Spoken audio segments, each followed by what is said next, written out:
You cannot say Kamala. You for certain can say Vice President Harris. I know you can say that. This video really is designed to bring awareness to the issue of microaggression. It's a relatively new term, so I'm happy to go into more detail because you are in a workplace where microaggressions are prevalent and you need just some assistance in actually coming up with a plan, being strategic about addressing these microaggressions so that not only do you get to have your dignity at work, but you also get to keep your job. That's important, right? You can't.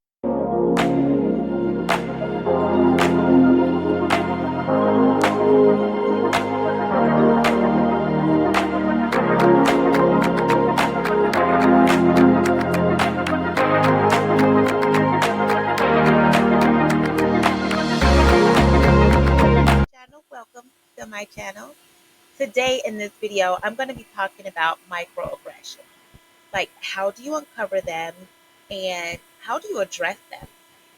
Now, here recently, I don't know if you guys saw this CNN panel all over social media. There was a CNN panel discussion where Congresswoman Nancy Mace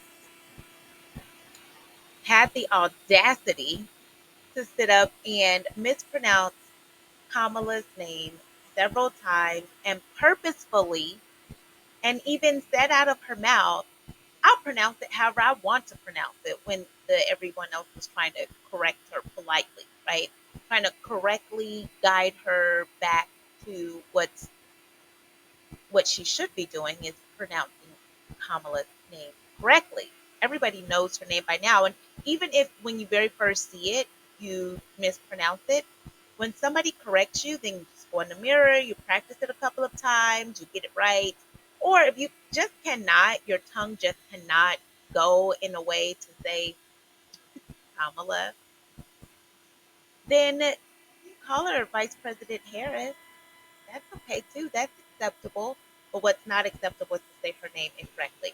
And Kamala's Oh, you had it right. You almost got it. I will You say almost Kamala's did it. name any way that I want to. No, but you mispronounced her and you also misjudged her. I just did, and I'll do it again. Mispronouncing her name. That's a Congresswoman, refusal to acknowledge her humanity. if I purposely mispronounced your name, that would not be appropriate. Policies are Joe Biden's policies. She owns You're it. normalizing that kind of viciousness, man. 33 times. But it's the she was the disrespect. deciding She was the vice on president Joe Biden's bill. She we was know 33 that times. Now, Michael Eric Dyson really got her together. I mean, he's quick with it. He's been with it. He is a scholar of African American studies. I mean, he is himself African American and has lived the experience. Sorry, this is what he said.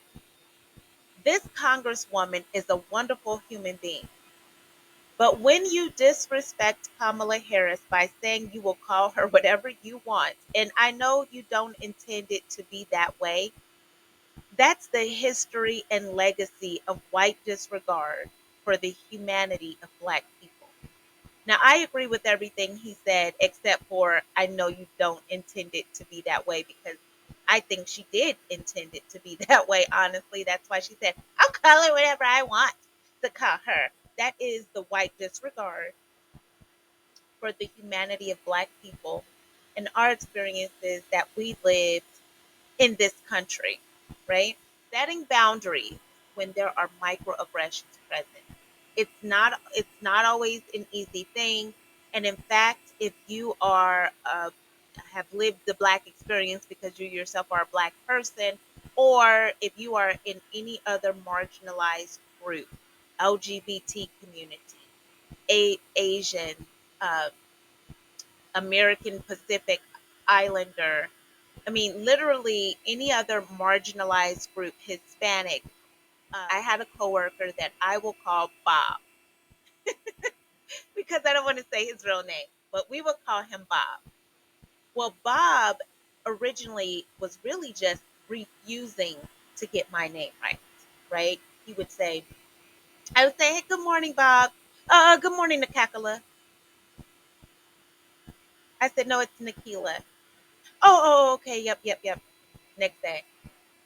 I said, I'm going to wait for him to speak first, right? Let me see if he can get my name right. He's like, good morning, Naquila. I said, no, Bob, it's Nikila. If you can't say Nikila, then you can call me Mrs. Irby. He said, Miss Irby. I said, yeah, you call me Mrs. Irby if you can't say Nikila, because I don't want you to keep saying my name wrong every morning. It's it's a strain for you. It's painful to me. So if you can't say Nikila, just say Mrs. Irby. Well, the next day, he said, good morning, Nikila.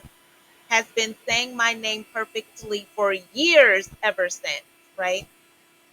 So I simply gave him an alternative if you can't say it. And I feel like this lady, this Congresswoman Nancy Mace, if you cannot say Kamala, you for certain can say Vice President Harris. I know you can say that. Issue of microaggression. It's a relatively new term, and the workbook is for those of you that have an actual need to do this work today, because you are in a workplace where microaggressions are prevalent and you need just some assistance in actually coming up with a plan, being strategic about addressing these microaggressions so that not only do you get to have your dignity at work, but you also get to keep your job. That's important, right? You can't, so let's, okay, so first of all, there's a couple of different types of microaggressions. And in order to uncover them, you have to know what they are. So in the introduction, I talked about a verbal microaggression, somebody that is not saying your name right. Another verbal microaggression would sound similar to, where are you from? Where are your people from? And you say, oh, I'm American. Oh, you're American, but where are your people from? Or you sound so articulate. Oh my gosh, you speak so well. I think those are verbal microaggressions because you're hearing them, they're coming out of somebody's lips, they're coming out of their mouth, it's verbalized, and it is not always intentional. Sometimes it's unintentional. They may be intending for it to be a compliment, but you take it as in, why are you surprised that I speak so well? Unless they're going around the room saying, hey, Michael, you speak so well. Hey, Nikila, you speak so well. Hey, Bob, you speak so well. But that's most of the time that's not happening, right? What's literally happening is that they are shocked that you are able to articulate yourself in the way that you do. And so when they tell you that, you may feel a little bit like just icky. It's not a positive feeling, right? And your feelings matter. I say that all the time because your feelings matter. And there are environmental microaggressions. An environmental microaggression is being hired at a company, getting there, getting to the room, being promoted to a different room. You get there and you're the only black person, the only woman, the only person with a visible disability. It becomes a, Nikila, we're thinking about working on MLK holiday, and how do you think the other black people in the office would feel about that? Like, it's the environmental microaggressions that exist that you may not be able to pinpoint right away. And hopefully this video is helping you to be able to identify them. Whether you're on the receiving end or you may have yourself inadvertently done this. A Cinco de Mayo flag in the office. Do you think that's going to be offensive to your people? Do you think your people are going to like it? Maybe you've inadvertently done those things. Stop it though. If you're the person that's doing those things, let's practice empathy for other people. And the last microaggression that I'm going to mention here are behavioral microaggressions. A behavioral microaggression is something as simple as turning your back to someone and kind of ousting them from the group. I was in a sales role. Sales is full of people that don't look like me. It's really male dominated, okay, to be blunt. It is a male dominated industry. And so getting into sales was a little bit difficult. Walking into rooms, walking up to the table and trying to find your footing when there are people that don't really want you there and their behavior says it, because they will put the shoulder back. They will try to get you out of the circle. They will try to talk to everyone except for you. Luckily for me and my personality, I am incapable of fading into the crowd, and so I'm going to stand out anyway. So I've always done. Side note, always done well in my in the sales role and in every other role I've been in. Like, where's the cheer?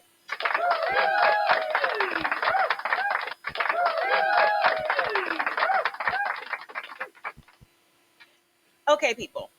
Now that we've talked about the different types of microaggressions that exist, let's talk about how to address them. Okay, you want to first of all address them with integrity. You have to have integrity. If you go in and you're shaky, you're not sure, you're unclear if it even happened, even if it is a microaggression or not, then you are not ready to address the microaggression. In order to address the microaggression and leave this conversation with your value, with your dignity, and with your job, you have to you have to first of all check yourself. Pause. Did this happen? Reflect. I like to journal personally, so I will write it down. What just happened? Because I pay attention to my feelings. And again, people, you need to pay attention to your feelings. But I pay attention to my feelings. What just shrank me down? What what did he just say? What? Why did he ask me that? Or write down the facts. Where were you standing? Where were they standing? Who was present? What did they say? What did you say in response? How did you leave the conversation? Those are things that are important and those are the facts. Write those down. Now, when you start the conversation with the person, you want to have the right expectation. You want to set the proper tone. The reason why you're having this conversation and the reason why you want to address these microaggressions is because you value this relationship. You value your job. You value your colleague. You value the relationship that you have with the person that you are addressing this microaggression with. Because, I mean, let's be clear, if this person had no level of influence on you or over you, or if you didn't care about this relationship, you don't even need to address it. I mean, you would have addressed it in the moment. It probably would have been like guns blazing. But the reason why you want to be careful about this is because you don't want to be guns blazing. You're mature now, you're an adult. You want to be able to address things in an adult manner and keep your relationships intact. So when you start this conversation out, you let them know that. You say, hey, listen, I would like to have a conversation with you. I would like to have a conversation with you about something that happened earlier today, or something that happened yesterday, or something that happened when I ran into you at the break room last night. Hopefully, you're not harboring things forever, because timing is important, right? They need to be able to recollect what you're talking about. You don't want to say, I want to address something that happened 6 years ago. They may not even know what you're talking about, right? But I want to address something that happened the other day at the water cooler, where we were in a conversation and we were talking about a recent presentation. And if they, you get them to buy into the conversation. You invite them into the conversation. And they're like, yeah, I remember that. Is this a good time to talk about that? And then they, would tell you yes or no. If it's a good time to talk about it, proceed. If they say, well, geez, I really got to run. I don't really have time to talk about this now. Can you text it to me? Can you email it to me? This is not a conversation to be emailed. This is not a conversation to be texted. And if at all possible, it should be face to face. Now, you can do it over the phone, but face to face is the, in my experience, has always given me better results. And so I would, highly recommend that you want to have this conversation face to face. If they are not available now because they have to run and they ask you to email it or something like that, then you just let them know. Well, actually, I was hoping to talk to you about it because I really value our friendship. I don't want anything to get lost in translation, or I really value our working relationship. I just don't want anything to get lost in translation. So I would prefer to just have the face to face conversation and smile. It's not a bad thing. You don't want to be like, no, I want to talk about this face to face. No, because it is a sensitive topic, and you want to make sure that it's a win-win. You want to be heard and you want to hear. So now when you have this conversation, you explain only the facts. Leave all your feelings and emotions and how you felt out of it. That's personal. Your feelings and all of that and how you felt at this point in the conversation is personal. Your facts may sound like this.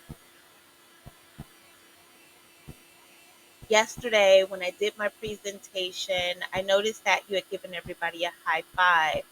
And then when you came to me, not only did you give me a high five, but you also gave me a gold star and a bag of mint.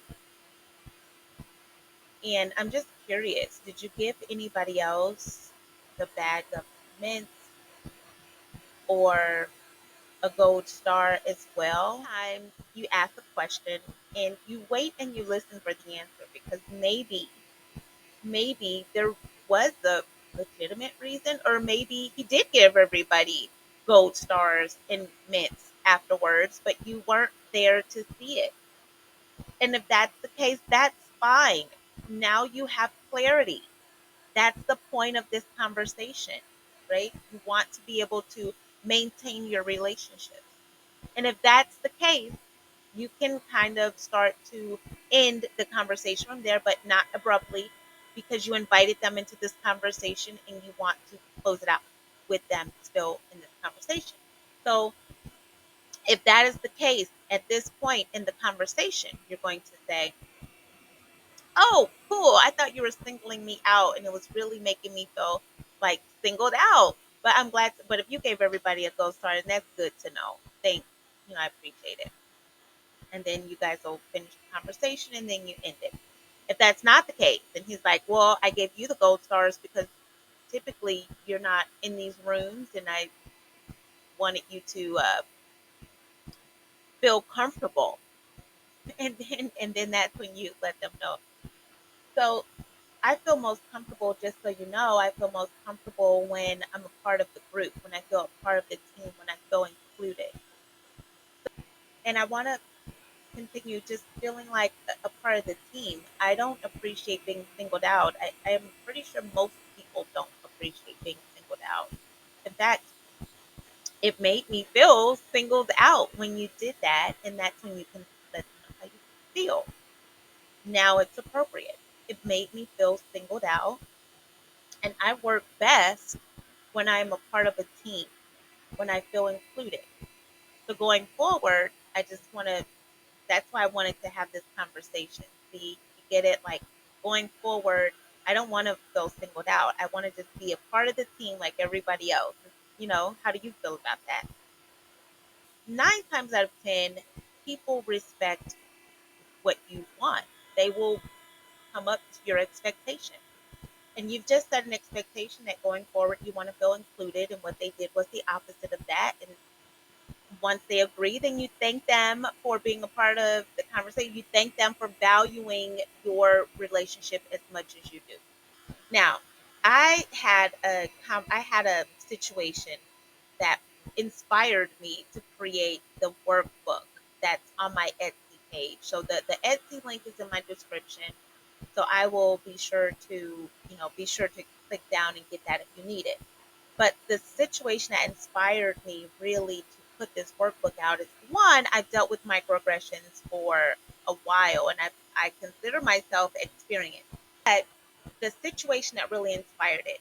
So I was invited to speak at um, a organization wide town hall. A team of us that what we flew out to speak at this town hall. We had all delivered our presentations. We'd all done a good job. And afterward, a senior level executive, I'll call Richard. Richard was like, Nikila, you did good, and everybody, we did good. And then afterwards, he gave me a bag of York peppermint patties. He had said something when he gave me the York mint. He said something like, "I know it's not easy presenting with all these seniors around you, so good job." And it was just like everybody was more senior than me in the company at the time, but it really shrank me down. So I was on the plane like, I did get to present with the big boys. I should be grateful. And then I said, wait a minute, sis. No, ma'am. No. I wanted to throw those. When I thought about it, stand up, stand up, stand up tall. I've come very far in my career, and not because anybody gave me anything, but because I worked to get there, and I don't need anybody coming and trying to make me feel like I don't belong. Every room I'm in is because I belong in it, right? So I set up a meeting and I walked through just the same steps that I just walked you guys through. I invited him into the meeting. I explained the facts. I laid out what happened. I brought him along with me. By the end of the conversation, he agreed to not single me out anymore, and we have a really good working relationship. I know he's championed me to this day. Microaggressions are not always intentional, like the Congresswoman Nancy Mace, right?